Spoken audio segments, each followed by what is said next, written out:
Hello everybody, welcome back to the channel. तो अभी हम लोग इंटीग्रेशन पढ़े हैं कि इंटीग्रेशन क्या होता है, उस इंडिफिनिट इंटीग्रेशन, डिफिनिट इंटीग्रेशन के बारे में डिस्कस किए। अब देखिए, हर एक मैथमेटिक्स स्टूडेंट का ये बहुत ही प्रायर क्वेश्चन होता है कि अगर मैं जो चीज़ पढ़ रही हूँ उसका रियल लाइफ में यूज़ क्या है।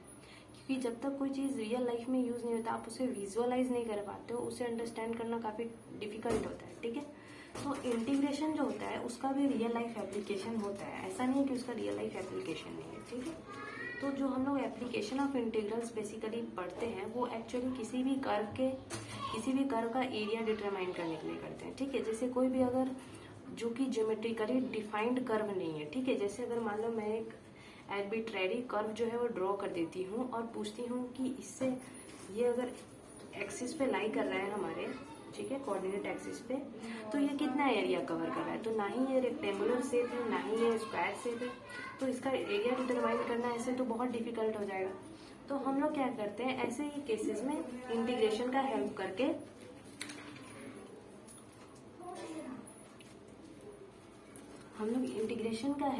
क्या करते हैं, ऐसे कर्व्स के एरिया को डिटरमाइन करते हैं। ओके, तो सबसे फर्स्ट जो कॉन्सेप्ट यूज होता है एप्लीकेशन ऑफ इंटीग्रल्स को करने के लिए वो होता है कर्व स्केचिंग का, या फिर आप लिख सकते हो कर्व ट्रेसिंग। ठीक है, क्योंकि जब तक आपको किसी भी फंक्शन दिया हुआ है और जब तक आपको उसका कर्व ट्रेस नहीं करने आएगा, आप उसका एरिया करेक्ट वे से निकाल ही नहीं सकते हो। ठीक है, तो इसकी वजह से हम लोगों को सबसे फर्स्ट कॉन्सेप्ट जो सीखना है वो क्या है, कर्व ट्रेसिंग का। ठीक है, एक बार कर्व ट्रेसिंग आ जाए ना तो उसके बाद एप्लीकेशन ऑफ इंटीग्रल्स बहुत ही इजी चैप्टर है।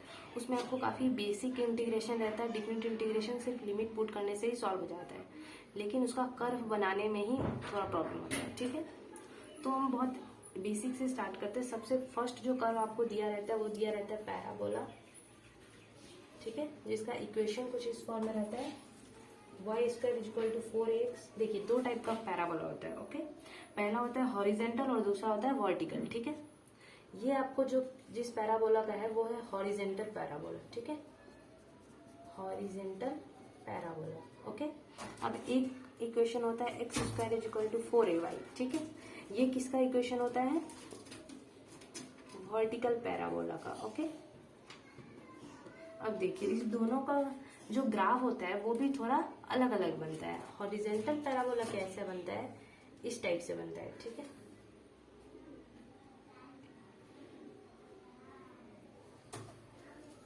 ठीक है, ये आपका कैसा पैराबोला हो गया, हॉरिजेंटल पैराबोला। इसका इक्वेशन क्या है, y square equal to 4ax। और 4a हम लोग जानते हैं क्या होता है, लैटस रेक्टम होता है। ठीक है, ये आप लोग 11th में भी पढ़े हुए हो कि ये सब क्या होता है। ओके, ये हमारा ऑरिजिन है 0,0। ठीक है, ओ ये हमारा कौन सा एक्सिस है, y एक्सिस, और ये हमारा कौन सा एक्सिस है, x एक्सिस। ठीक है, अब देखिए इसी में अगर यहाँ पर एक निगेटिव साइन लग जाए तो ये पैराबोला क्या होता है, इन्वर्ट हो जाता है। मतलब ये अब इस साइड से बन जाएगा। ओके, इस साइड से। ओके, तो अगर हमारा पैराबोला, मान लीजिए अगर मुझे इक्वेशन ये दिया है y square equal to 2x, तो ये तो ठीक है, ऐसा पैराबोला बन जाएगा। ओके, लेकिन अगर मुझे इसी इसमें ऐसे दिया है y square equal to -2x, तो इसमें क्या होगा, ये पैराबोला इन्वर्ट हो जाएगा। ठीक है, ये निगेटिव x एक्सिस के साइड में आ जाएगा। ओके, अभी तो ये पॉजिटिव x एक्सिस के साइड में है, जब इसके आगे निगेटिव लग जाएगा तो ये एक निगेटिव x एक्सिस के साइड में आ जाएगा। ओके, अब देखिए, अब हम लोग वर्टिकल पैराबोला के बारे में बात करते हैं। तो वर्टिकल पैराबोला में क्या होता है कि वो y एक्सिस के रिस्पेक्ट में बनता है। जैसे ये हो गया आपका कैसा, vertical parabola, that is x square equal to 4ay। ये इसका इक्वेशन होता है। इसमें भी अगर मैं निगेटिव साइन यूज कर दूं तो ये कैसा बन जाएगा, इस टाइप से बन जाएगा। और अगर ये दोनों हो तो इसे क्या कहते हैं, हाइपरबोला कहते हैं। बट ये अटैच नहीं होता है, एक्चुअली थोड़ा दूर होता है, बीच में गैप होता है। ओके, तो ये होता है आपका हाइपरबोला अगर इस टाइप का फिगर दिया हो तो। ओके, और वर्टिकल पैराबोला में भी अगर निगेटिव साइन है तो ये अपोजिट आ जाएगा, निगेटिव y एक्सिस के साइड में आ जाएगा, और अगर पॉजिटिव है तो ये ऊपर ही रहेगा। ओके, ये हो गया आपका सबसे फर्स्ट पैराबोला का कंसेप्ट। उसके बाद जो सबसे ज्यादा यूज में आता है फिगर, या फिर आप फंक्शन बोल सकते हो, तो वो होता है सर्कल। ठीक है, सर्कल। ओके, अब सर्कल का इक्वेशन क्या होता है, जो नॉर्मल उसका इक्वेशन होता है कि x माइनस एच का whole square plus y minus k का whole square is equal to r square. ठीक है, ये हमारा सर्कल का क्या होता है, इक्वेशन होता है। ओके, जिसमें एच और के क्या है, एच कॉमा के जो है वो सेंटर है और आर क्या है, रेडियस है। ठीक है, तो इस टाइप का अगर कोई भी इक्वेशन दिया रहे like x square plus y square is equal to 4, ठीक है, ये हमारे पास इक्वेशन दिया हुआ है। तो इसमें हमारा सेंटर क्या हो जाएगा, ऑरिजिन, क्योंकि एच और के की तो वैल्यू ही नहीं दी हुई है। ठीक है, तो यहाँ पर हमारा सेंटर क्या हो जाएगा, ऑरिजिन हो जाएगा। ऑरिजिन हो जाएगा centre of the circle, centre of circle. Okay, अब देखिए, अब अगर ऐसे दिया हुआ है कि x square plus y minus 2 का whole square is equal to 4, ठीक है, इस टाइप का अगर इक्वेशन आ रहा है और यहाँ पर हमारा रेडियस क्या हो जाएगा, तो 4 को हम लिख सकते हैं 2 का होल स्क्वायर, 2 का होल स्क्वायर के फॉर्म में लिख सकते हैं। और यहाँ पे r का होल स्क्वायर है, इसका मतलब r किससे कंपेयर हो रहा है, 2 से, तो यहाँ पे रेडियस क्या हो जाएगा, 2। ठीक है, सिमिलरली यहाँ पर अगर हम बात करें तो यहाँ पर देखिए ये जो कोऑर्डिनेट है x माइनस 0, इसको हम लिख सकते हैं, प्लस y माइनस 2 का whole square is equal to 4 लिख सकते हैं। 4 को हम वापस से लिख सकते हैं 2 का होल स्क्वायर। ओके, अब देखिए, जब मुझे इस इक्वेशन को इस इक्वेशन से मैं कंपेयर करती हूँ तो मेरे पास h की वैल्यू क्या आएगी, 0, और k की वैल्यू क्या आएगी, 2। इसका मतलब हमारा सेंटर ऑफ सर्कल कहाँ लाई कर रहा है, सेंटर ऑफ सर्कल हमारा लाई कर रहा है 0,2 पे। ठीक है, तो जब मैं इसका कर्व ट्रेस करूंगी तो ये कुछ ऐसा बनेगा, लाइक ये हमारे पास कौन सी एक्सिस होगी, y डैश, ये हो गया y, ये x डैश और ये x। ठीक है, तो इसका सेंटर कहाँ है, 0,2 पे। ओके, मतलब 0 जो है वो नीचे x एक्सिस पे और 2 ऊपर, तो 1 2 ये इसका सेंटर है। ठीक है, ये क्या है, इसका सेंटर ऑफ द सर्कल है। ओके, और हमारा जो रेडियस है यहाँ पर क्या है, 2 है। इसका मतलब ये जो 2 यूनिट्स है यहीं से इसका रेडियस बनेगा, इसका सर्कल बनेगा। ओके, तो हमारा सर्कल का कर्व क्या आ गया, इस टाइप से ये सर्कल बनेगा, जिसकी इक्वेशन क्या है, x square plus y minus 2 का whole square is equal to 4। तो इस कर्व का जो इस फंक्शन, इस जो इक्वेशन दिया हुआ है, इसका कर्व कैसा बनेगा, ये इसका कर्व है जिसका नाम है एफ एक्स। ठीक है, तो इस टाइप से क्या करते हैं हम लोग, सर्कल से रिलेटेड भी क्वेश्चन, इक्वेशन अगर मुझे दिया रहे तो मैं सर्कल ड्रॉ कर सकती हूँ, लेकिन ज्यादातर हम लोगों को जो इक्वेशन यूज होता है वो ये इक्वेशन यूज होता है, x square plus y square is equal to r square वाला, जिसमें हमारा जो सेंटर होता है वो क्या होता है, ऑरिजिन, जिसके कोऑर्डिनेट क्या होती है, 0,0। इसका कर्व कुछ ऐसा बन जाता है हमारा, इस टाइप से। ठीक है, तो इसका एरिया निकालने का सबसे इजी मेथड क्या है कि आप एक क्वाड्रेंट, हम लोग जानते हैं कि सर्कल का ये वाले पार्ट को क्या कहते हैं, क्वाड्रेंट, इस वाले पार्ट को क्या कहते हैं, सेमी सर्कल, और इस पूरे को क्या कहते हैं, सर्कल। ओके, तो अगर मैं इसका एक क्वाड्रेंट का एरिया निकाल लूं और उसी को 4 टाइम मल्टीप्लाई कर दूं, ठीक है, तो हमारे पास पूरे सर्कल का एरिया आ जाएगा। ठीक है, तो आप ऐसा कर सकते हो। और एक बहुत ट्रिक टाइप का हो गया कि अगर आप एक सर्कल आपके क्वेश्चन में दिया हो और उसका आपको एरिया निकालना हो, ठीक है, डिफिनिट इंटीग्रेशन के हेल्प से, तो आप क्या करो, सबसे पहले डिफिनिट इंटीग्रेशन से निकालो और जो आपका आंसर आए आप चाहो तो उसे मैच कर सकते हो। लाइक सर्कल का एरिया का जो बेसिक फॉर्मूला हम लोग जानते हैं वो क्या होता है, area of circle is equal to pi r square. ठीक है, रेडियस तो हमें पता चल ही जाएगा इक्वेशन से, तो आप ऐसे इंटीग्रेशन से इसका एरिया निकालो, इंटीग्रेशन से मान लीजिए इसका एरिया आया a। ठीक है, और उसके बाद आप इसे मैच कर लो ये वाला फॉर्मूला यूज करके। ठीक है, तो अगर आपका दोनों आंसर सेम आ रहा है, इसका मतलब जो आपने इंटीग्रेशन किया है वो सही है। ठीक है, तो इस तरह से आप मैच भी कर सकते हो एग्जाम टाइम, ताकि गलती ना हो, क्योंकि ऐसे में क्या होता है कि कैलकुलेशन मिस्टेक्स बहुत होते हैं। ओके, तो ये हमारा किसका हो गया, सर्कल का। ओके, अब बात कर लेते हैं मॉडुलस फंक्शन के बारे में, that is modulus function curve. ठीक है, तो मॉडुलस फंक्शन का कर्व कुछ इस टाइप से होता है। ये किसका कर्व हो गया, मॉड एक्स का। ओके, ये किसका कर्व हो गया, मॉड एक्स का। ठीक है, जिसमें ये हमारा क्या है, पॉजिटिव एक्स है, क्योंकि मॉड एक्स को हम लोग कैसे लिख सकते हैं, x if x is greater than 0 and minus x if x is less than 0। ठीक है, इसे हम ऐसे लिख सकते हैं। तो अगर ये ग्रेटर देन एक्स है, मतलब एक्स के पॉजिटिव एक्सिस में है, तो ये क्या होगा, प्लस एक्स होगा। ओके, और अगर निगेटिव एक्स है तो ये क्या होगा, निगेटिव एक्स एक्सिस के साइड में होगा। ठीक है, तो ये हमारे पास किसकी इक्वेशन आ गई, मॉड एक्स की। ओके, अब अगर मेरे पास इक्वेशन कुछ ऐसा दिया मॉड एक्स प्लस 2, तो आप ज्यादा कुछ मत करो, आप यहाँ पे पहले 0 डालो। ठीक है, अगर मान लीजिए y इज इक्वल टू क्या दिया है, मॉड ऑफ x प्लस 2। ठीक है, तो अगर आप x is equal to 0 put करते हो तो आपके पास y की वैल्यू क्या आएगी, 2 आएगी। इसका मतलब जो हमारा ग्राफ है वो यहां से ना होके, ठीक है, x इज इक्वल टू 0 पर y क्या है, 2 है। इसका मतलब x इज इक्वल टू 0 पर 1 2 y यहाँ पे है। ठीक है, तो इसका मतलब हमारा जो मॉडुलस का फंक्शन बनेगा वो यहाँ से बनेगा, ना कि ओरिजिन से। ठीक है, तो ये हमारे पास किसकी कर्व आ गई, मॉड एक्स प्लस 2 की, जिसमें ये हो गया आपका पॉजिटिव प्लस एक्स प्लस 2 और यहाँ आ जाएगा माइनस एक्स प्लस 2। ठीक है, तो इस तरह से क्या कर सकते हो, आप कर्व बना सकते हो। इसी में अगर आपका निगेटिव आ जाए बीच में तो हमारा ये कर्व क्या हो जाएगा, घसक जाएगा, नीचे आ जाएगा। ठीक है, तो इस टाइप से हो जाएगा। ओके, तो अब ये क्या हो गया आपके पास, x माइनस 2 और यहाँ क्या आ गया माइनस एक्स माइनस 2। ठीक है, तो इस तरह से आप मॉडुलस फंक्शन के भी कर्व्स बना सकते हो। ओके,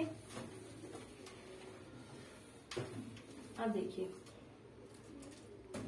अगर आपके पास कुछ ऐसा कर दिया है, लाइक अगर मेरे पास ये कर दिया है रूट एक्स का, ठीक है, y is equal to root x का मान लेते हैं, तो हमारा रूट एक्स का कर्व कुछ ऐसा हो जाता है। ठीक है, इस टाइप से आपका रूट एक्स का कर्व हो जाता है। ओके, तो आप इसे भी बना सकते हो, सॉल्व कर लेते हैं। ऐसे इन सब से ज्यादा कुछ क्वेश्चंस नहीं आते, लेकिन अगर आपको समझने में दिक्कत हो तो आप ऐसे बना सकते हो। ओके, और एक्स स्क्वायर का कर्व तो हम लोग जानते हैं, एक्स स्क्वायर का कर्व इस टाइप से होता है, इस टाइप से होता है एक्स स्क्वायर का कर्व। ओके, तो ये सब आप बना सकते हो, एक्स स्क्वायर का ये कर्व हो गया। ओके, और अब आपको बच गया लाइक अगर अब हम लोग के पास ट्रिग्नोमेट्रिक फंक्शंस के जो कर्व होते हैं, ठीक है, जैसे कि साइन एक्स, कॉस एक्स, ठीक है, तो ये कर्व्स बनाना भी काफी इजी है। लेकिन इसमें थोड़ा सा आपको यूज क्या करना पड़ता है कि आपको यहाँ पे थोड़ा साइन कन्वेंशन का ध्यान रखना पड़ता है, क्योंकि अगर आप साइन इधर उधर कर देते हो तो आपका आंसर जो है वो गलत आ सकता है। लाइक अगर मुझे यहाँ साइन एक्स का निकालना है कर्व और यहाँ कॉस एक्स का निकालना है, ठीक है। अब देखिए सबसे पहले यहाँ ये क्या पॉइंट है हमारा, 0 है, 0,0। यहाँ भी ये पॉइंट कौन सा है, 0,0। इसका मतलब यहाँ पर x भी 0 है और y भी 0 है। अब देखिए अगर मैं x is equal to 0 put करूँ यहाँ पर तो हमारे पास साइन 0 आएगा। साइन 0 की वैल्यू क्या होती है, 0। इसका मतलब साइन x का कर्व ऐसे जाएगा, यहाँ पर ये कहाँ पे टच करेगा, 0 पे टच करेगा, और अब ये इस टाइप से बनेगा, ठीक है। अब देखिए अब हम लोग जानते हैं कि साइन x की मैक्सिमम वैल्यू क्या होती है, 1, और ये मैक्सिमम वैल्यू साइन x की मैक्सिमम वैल्यू क्या होती है, 1, ठीक है। और ये x किस पर लाई करता है, π/2 पे, 90 डिग्री पे। इसका मतलब इसका मैक्सिमम वैल्यू कहाँ आ रहा है, यहाँ पे आ रहा है। ये पॉइंट के करस्पॉन्डिंग कौन सा पॉइंट होगा, π/2 होगा। ओके, ये बात ध्यान में आ गया, क्योंकि अगर हमारा π/2 पे साइन एक्स का कर्व जो है वो मैक्सिमम जा रहा है, इसका मतलब मैक्सिमम का पॉइंट ये है, तो इसके ठीक नीचे कौन सा पॉइंट हो जाएगा, π/2 का। तो ये π/2 आ गया, यहाँ पे निगेटिव π/2, और अगर ये π/2 है ये और यहाँ 0 है तो ये π/2 का इंटर डिफरेंस है ना, तो π/2 प्लस π/2 दैट इज यहाँ पे क्या हो जाएगा, पॉइंट पाई हो जाएगा, ठीक है। अब ये π/2 है तो π/2 प्लस 1 कर दीजिए तो ये वाला पॉइंट आ जाएगा, दैट इज 3π/2। तो ये हो गया 3π/2 और ये कौन सा पॉइंट हो गया, 2π। इसी तरह से यहाँ पे क्या हो जाएगा, निगेटिव में चला जाएगा। ओके, अब देखिए एक चीज याद रखना है कि एप्लीकेशन ऑफ इंटीग्रल्स में जब हमारा 2 कर्व दिया है, ठीक है, तो हम लोग क्या करेंगे, इसे fx मान लेते हैं और ये वाला जो कर्व है इसे gx मानेंगे, ठीक है। और इस कर्व का इक्वेशन क्या होगा हमारे पास, इस कर्व का इक्वेशन हो जाएगा हमारे पास y is equal to 0, okay, क्योंकि ये x एक्सिस पे लाई कर रहा है तो इसका इक्वेशन क्या होगा, y इज इक्वल टू 0, ठीक है। और अब देखिए यहाँ पर ये हमारा fx हो जाएगा और ये हमारा gx हो जाएगा, और फॉर्मूला क्या होता है हमारे पास एरिया का, कि fx माइनस gx, a टू b के लिए fx माइनस gx, ठीक है। तो ये फॉर्मूला जो है अगर हमारे पास 2 कर्व दिया रहे तो एरिया बिटवीन 2 कर्व्स में ये फॉर्मूला यूज करते हैं। अब सिमिलरली अगर मुझे cos x का ड्रॉ करना है तो सबसे पहले x is equal to 0 put कीजिए, तो cos 0 की वैल्यू क्या होती है, 1, और 1 जो है वो cos x की कौन सी वैल्यू होती है, मैक्सिमम। इसकी मैक्सिमम वैल्यू क्या आती है, 1। इसका मतलब कि ये 0 वाले पॉइंट पर ये अपना मैक्सिमम अचीव कर लेगा। इसका मतलब ये इस टाइप से बनेगा, ठीक है, ये इस टाइप से जाएगा। और इसकी मिनिमम कहाँ आती है? इसकी मिनिमम वैल्यू कितनी होती है? cos π/2 that is equal to 0। इसका मतलब ये वाला जो पॉइंट है जहाँ पे 0 है, ये वाला कौन सा पॉइंट हो जाएगा? π/2 का पॉइंट हो जाएगा। ओके, तो इस तरह से हम लोग कर्व ट्रेस कर सकते हैं ट्रिग्नोमेट्रिक फंक्शंस का भी। sin x cos x और tan x का कर्व तो इस टाइप से होता है, क्योंकि वो ऐसे लाई ही नहीं करता, ठीक है, इस टाइप से कुछ होता है, इस टाइप से होता है, जिसमें ये ना 90 डिग्री पर क्या हो जाता है? ये इन्फिनिटी हो जाता है, ये टच ही नहीं करता है। ओके, तो उसका उतना काम नहीं आता है ज्यादा, हम लोग को sin x और cos x का काम आता है, ठीक है। तो इस तरह से क्या कर सकते हैं हम लोग? कर्व्स को ट्रेस कर सकते हैं। और हाँ, ये एक होता है इलिप्स, ठीक है, आप इसे इरेज कर लो। इलिप्स का कॉन्सेप्ट आता है, ठीक है। इलिप्स का इक्वेशन क्या होता है हमारे पास? x² / a² + y² / b² is equal to 1, ठीक है। ये हमारा जनरल इक्वेशन होता है इलिप्स का। ओके, इलिप्स का। अब इलिप्स का कर्व जब हमें ड्रॉ करना हो तो हम लोग कुछ ऐसे ड्रॉ करेंगे, लाइक ये हमारा x एक्सिस हो गया और ये हमारा y एक्सिस हो गया। ओके, अब देखिए यहाँ पर जब मैं इलिप्स ड्रॉ करूँ तो ये ऐसा होगा। ये कौन सा इलिप्स है? इलिप्स भी दो टाइप का होता है, एक होता है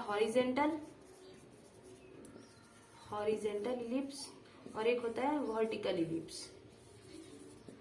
दोनों का कंडीशन क्या होता है कि हॉरिजेंटल इलिप्स में आपका a जो है वो ग्रेटर देन b होता है, ओके, और वर्टिकल इलिप्स में क्या होता है कि b is greater than a होता है, ठीक है। अब देखिए यहाँ पर क्या है, a जो है वो x² / a² होता है ना, इसका मतलब a जो है वो x एक्सिस पे ही लाई करता है। इस तरह से आप याद कर सकते हो, ठीक है। तो ये वाला पॉइंट हमारे पास क्या आ जाएगा? a, 0 और ये वाला पॉइंट निगेटिव में है तो -a, 0। ओके, अब देखिए ये y है, y² / b², इसका मतलब ये y एक्सिस पे ही लाई करता है b, ठीक है। तो b हमारा कहाँ जाएगा? y एक्सिस पे, तो 0, b और ये पॉइंट क्या आ जाएगा? 0, -b। ओके, तो इस तरह से क्या कर सकते हैं हम लोग? इलिप्स का भी कर्व ट्रेस कर सकते हैं। इसका भी एरिया निकालने का सेम मेथड है जैसे सर्कल में निकालते हैं। इस क्वाड्रेंट का एरिया निकालते हैं, ओके, और उसके बाद उसे 4 से मल्टीप्लाई कर देते हैं, like area of ellipse is equal to 4 into 0 to a, ये हमारा 0, 0 है, ओरिजिन 0 to a, और ये हमारा फंक्शन है। फंक्शन क्या है हमारे पास? x² / a² + y² / b²। अब देखिए अगर मैं x का कोऑर्डिनेट यूज की हूँ, लाइक 0 to a, ठीक है, 0 to a यूज किए हुए हैं, इसका मतलब मुझे y के वैल्यू यहाँ से निकालना है। तो यहाँ से y का वैल्यू क्या आ जाएगा? y² / b² = 1 - x² / a², that is y² = b² divided by into 1 - x² / a²। तो y की वैल्यू क्या आ जाएगी आपके पास? b/a √a² - x²। यहाँ से आप एलसीएम ले लिए हो तो इस टाइप से आ जाएगा। तो यही y की जो वैल्यू है वो हम यहाँ सब्स्टिट्यूट कर देंगे, तो हो जाएगा b/a √a² - x² dx, ठीक है। जब हम इसे सॉल्व करेंगे तो हमारे पास इस इलिप्स की एरिया आ जाएगी, ओके। तो इस तरह से भी हम लोग सॉल्व कर सकते हैं। ये तो बात होगी हॉरिजेंटल इलिप्स की। अगर हमारे पास वर्टिकल इलिप्स है तो बस ये थोड़ा चेंज हो जाता है, ठीक है, ज्यादा कुछ चेंज नहीं होता, बस आपको जो ऐसे बना था ना वो ऐसे बन जाएगा, ठीक है, इस टाइप से। तो ये हमारा कैसा इलिप्स हो गया? वर्टिकल, ठीक है। तो इस तरह से क्या कर सकते हैं हम लोग? इन कर्व्स का यूज कर सकते हैं और इस कर्व सबको ड्रॉ कर सकते हैं, ठीक है। और स्ट्रेट लाइन का इक्वेशन तो हम लोग जानते ही हैं। स्ट्रेट लाइन का इक्वेशन कैसा होता है? y = mx + c का इक्वेशन होता है स्ट्रेट लाइन का, ठीक है। तो अगर इस टाइप का कोई भी इक्वेशन आ रहा है तो हमारा कैसा लाइन बनेगा? स्ट्रेट लाइन बनेगा, ओके। एक और आप इक्वेशन देख सकते हो कि अगर x mod x है, ठीक है, अगर मेरे पास एक कर्व है y = x mod x, ठीक है, तो इस इक्वेशन, इस वाले कर्व का ग्राफ कुछ इस टाइप से बनेगा, ठीक है। इस वाले फंक्शन का ग्राफ कुछ इस टाइप से बनेगा, ठीक है, ओके। जिसमें ये आपका क्या हो जाएगा? अगर mod x की वैल्यू क्या हो जा सकती है? x ग्रेटर देन 0 और -x if x is less than 0। तो x ग्रेटर देन 0 पे मतलब x स्क्वायर पर ये ऐसा इक्वेशन बनेगा, ओके, और माइनस एक्स स्क्वायर पर ये ऐसा इक्वेशन बन जाएगा, ओके। तो इस दोनों को जोड़ देंगे हम, क्योंकि यहाँ पर दोनों है, तो ये इस टाइप का कर्व बन जाएगा, ठीक है। ये किसका कर्व हो गया, y is equal to x mod x का, ठीक है। तो इस टाइप से आप क्या कर सकते हो, ऐसे क्वेश्चंस को कर सकते हो, ओके। हम लोग सबसे पहले आज कर्व ट्रेसिंग का कॉन्सेप्ट सीखे, इसके बाद हम लोग क्या करेंगे, इन्हीं सब कॉन्सेप्ट के यूज करेंगे और कुछ क्वेश्चंस करेंगे, ठीक है। Thank you for today.